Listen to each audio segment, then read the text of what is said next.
Bun găsit, doamnelor și domnilor, eu sunt Caterina Tănăseciuc și vă invit să urmăriți o nouă ediție a emisiunii NordNews Live. Invitata noastră de astăzi este Președinta Băncii Europene pentru Reconstrucție și Dezvoltare, Odile Renaud-Basso. Discutăm despre investițiile băncii în Republica Moldova, proiectele deja realizate la Bălți, despre planurile de sprijin energetic și financiar pentru perioada următoare. Good afternoon, Madame la Présidente. It's a pleasure to meet you and thank you for coming here in the Republic of Moldova. Thank you for having me here, and very happy to have this visit. Thank you. You are visiting the Republic of Moldova and you are here in the north of the Republic of Moldova. What is the purpose of your visit in Bălți and how would you describe this meeting? So I'm visiting the country and I just arrived yesterday night, and our visit here in Bălți is very interesting because we have an important project. We have a very good cooperation with the district heating, and we have financed several projects here, and seeing in concrete terms, what has been achieved, discuss what are the plans moving forward is always very interesting.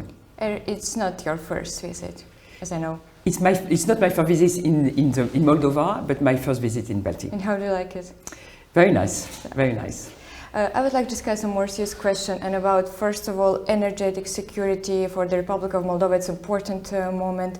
Earlier this year, the European Bank for the Reconstruction invests and provide major support and guarantees to help Moldova to purchase gas and electricity from the European Union markets and reduce our dependence for Russian energy. How do you assess the impact of this support and what comes in the next to secure Moldova's energy future? So indeed, the country has been faced with a major shock in energy security because of the very strong dependence on Russian gas, and the beginning of 2025 was quite a big shock because of the transformation of the situation. We've been supporting Moldova since on the energy sector very heavily since the beginning of the war in Ukraine, which had already previously some repercussion. And in particular, indeed, we had this revolving credit line, which we renewed in 2025 in order to facilitate buying from gas from independent traders. And in 25, we added also the capacity to buy electricity from this credit line, and I think this has really proved a useful tool in the hand of the government in order to guarantee access to energy. But in parallel, I think that there are two very important elements we have been supporting in the country, which is energy diversification with the development of renewable, and we've been advising the government on how to put in place auction framework in order to get the best possible price and the best possible developers. And this has been successful with the first phase already launched last year, and a new phase coming in a few months, I think, on the wind. So the first phase was wind and solar. The new phase will be on wind. And we not only help the government with the design of the auction, but also provide some financing for the project.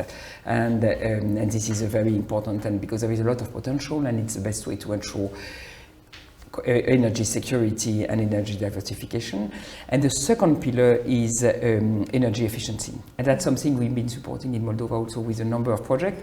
This project here in Bălți is very representative of that, how you can improve the energy efficiency for district heating, which is an important component of the energy demand in the country, and with, improving the quality and developing new capacities, but also, and this link with the renewable, being able in a later phase to bring in renewable energy to support the district heating. And I understand this is already taking place with biomass here. And as you think, could Moldova be more independent in energy sector if we are speaking about the context when the war is beginning next door?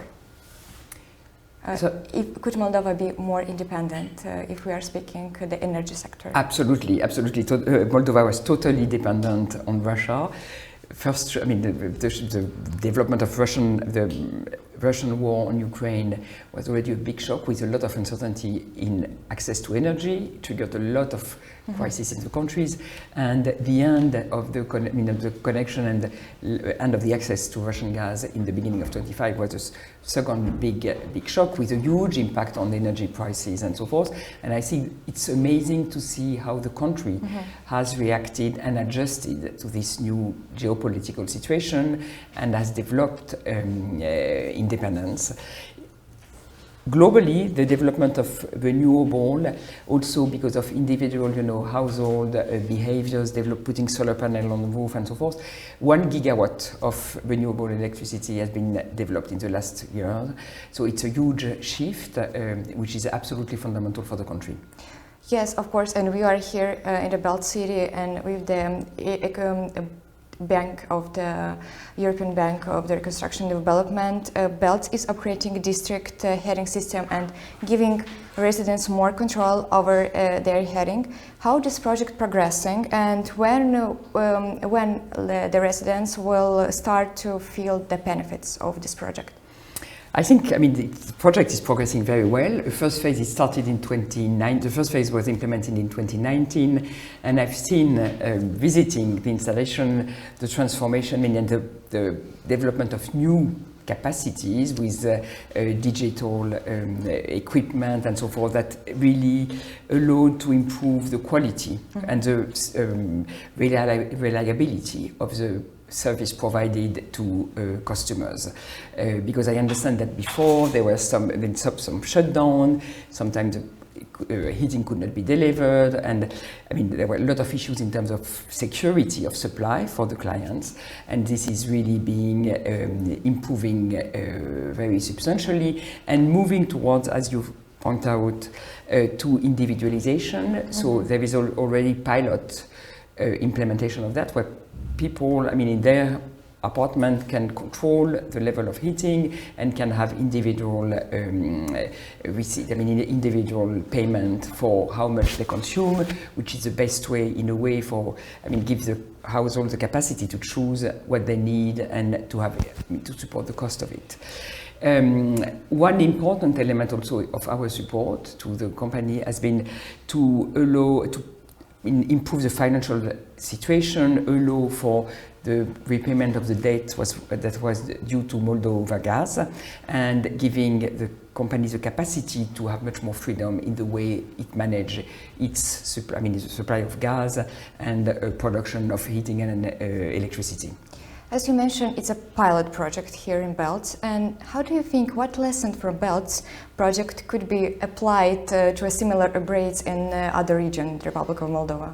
So it's a very good pilot, and I think that Chisinau district heating needs also a lot of investment and is facing the same sort of challenges in terms of reliability, diversification of energy supply, and individualization of consumption and payment. So I think we are developing also, we are working also with Chisinau district heating to develop the same kind of approach, and it's also very important because with the size of the city and the impact is also will be very important. And the objective, what we've seen here, is that with the project, people are moving back to the district heating, when the tendency before was really to find other ways which were not the most efficient, not the most, good, not the best in terms of pollution, and so we saw, I think, in the last few years here, people connecting back to the district heating, and we hope the same trend will happen in Chisinau. Yes, exactly. And if we are talking about the Chisinau, the capital of the Republic of Moldova, the European Bank supported a major heating upgrade in Chisinau in the late of 2024, aimed at efficiency and lower emission. How does the project into broader decarbonization plans could we see the same approach used here in Bălți or in other regions in the north of the Republic of Moldova? Yes, I think all the objectives are the same: to deal with legacy infrastructure, to improve the quality of the services for the customers, but also to contribute to decarbonization. And there is a lot that can be done here. When looking at visiting this project, it was very amazing to see how we move from coal to potential renewable, and this has a huge impact on the carbon emission for district heating and electricity generation. I would like to talk about Bălți power line, and for more people it sounds like very technically, but a major step in security and European integration of the Republic of Moldova. How does this project, Bălți power line, help Moldova to connect to the NSOE and to the European Union part? So indeed, Moldova joined the EU electricity system, and it's a way to secure access to electricity, because then it can get electricity from Romania, but it's also give also the country the capacity to sell. So when sometimes they have overcapacity, they can sell.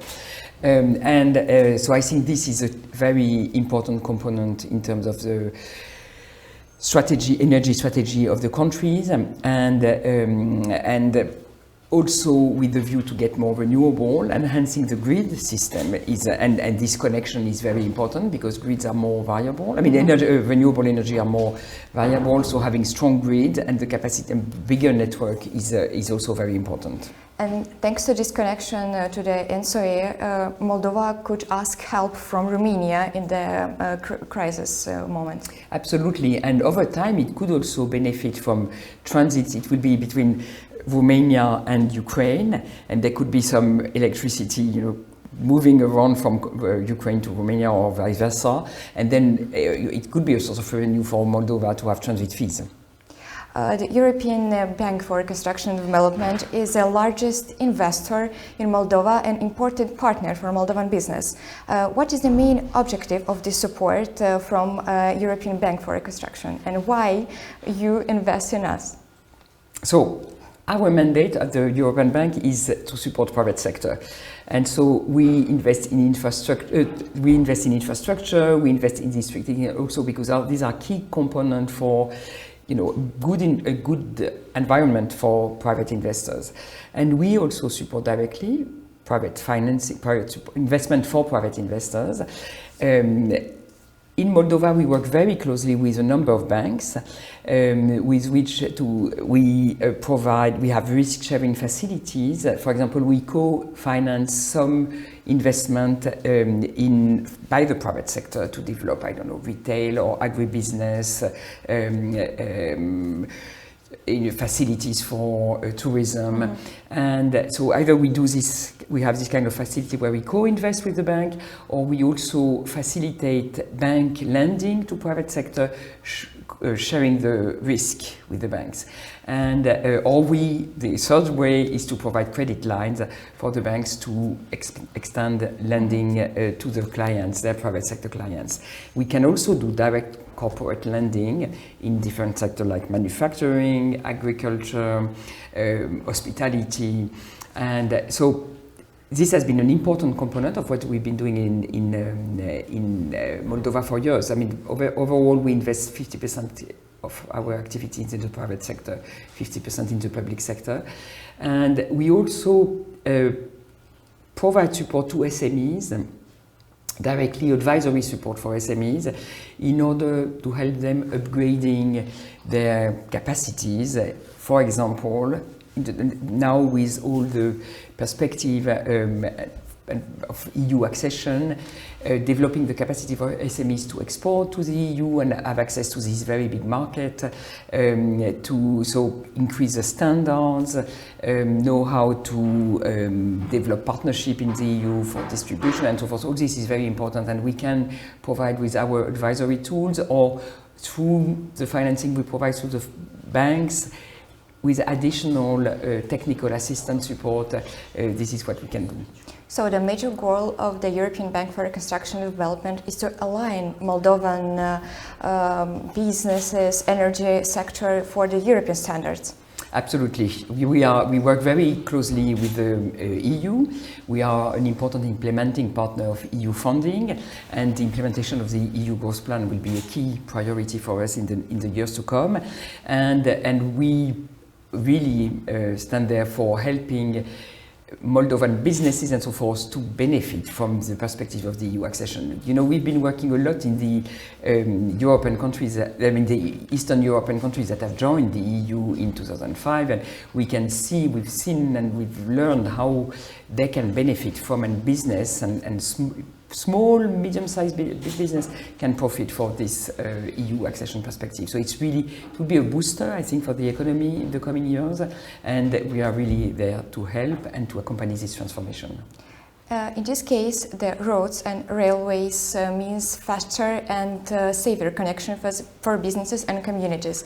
And how the European Bank for Reconstruction and Development invests in Moldova's transport system, improving links with Romania and Ukraine, which the war is happening right next door.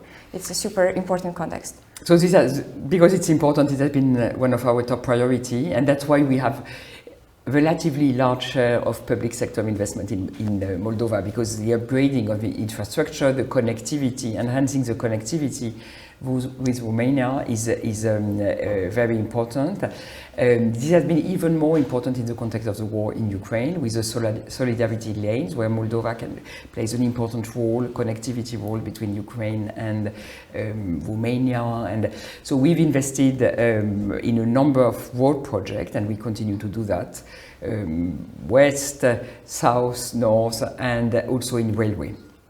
And maybe for the final of our interview, could you name some projects for the future, for the next future for the Republic of Moldova, help when your Bank for European Construction and Development could help Moldova improve the independence and crisis for the energy sector? So we will continue to invest heavily in renewable, I think, and we are looking forward this new auction for wind power plant and district. So renewable, district heating, waste management. I think this is also a top priority for us in the years to come, working with municipalities and also there is a reform that we are discussing to regroup, to have a sort of broader scale waste management system, which is now very decentralized and needs some investment, but also irrigation, because agriculture is quite a big activity and export area for Moldova, and with recent drought and so forth, irrigation becomes one of our top priorities. So I think that will be very high on our agenda in the years to come, but also continued support to the private sector to enhance investment, accompany investment, support foreign direct investment interested in Moldova, because I think that this is also key in the competitiveness of the country, moving with the perspective to move towards the EU. And what about the human resource? Do we have people, professional people for all of this project, which can apply this project into the real benefits in Moldova? What is important is to create a positive dynamic, and indeed Moldova, I've seen quite a lot of outflows of people leaving the country, but the more you have good infrastructure, good business environment, solid, a trusted judicial system, no corruption, and private sector opportunities for investment and development, creating your own business, building, for example, what can be done in the tech sector, which is already, with a strong potential.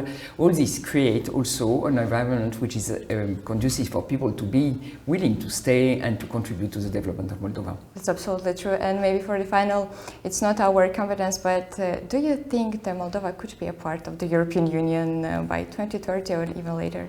I think that all the elements and first of all, the commitment of the country is very important, and I think now there is a clear commitment after all the election process, and so a strong political push. And I had a meeting with our governor, the Minister of Economy, and he's really fully committed, and I think he sees that as his main task.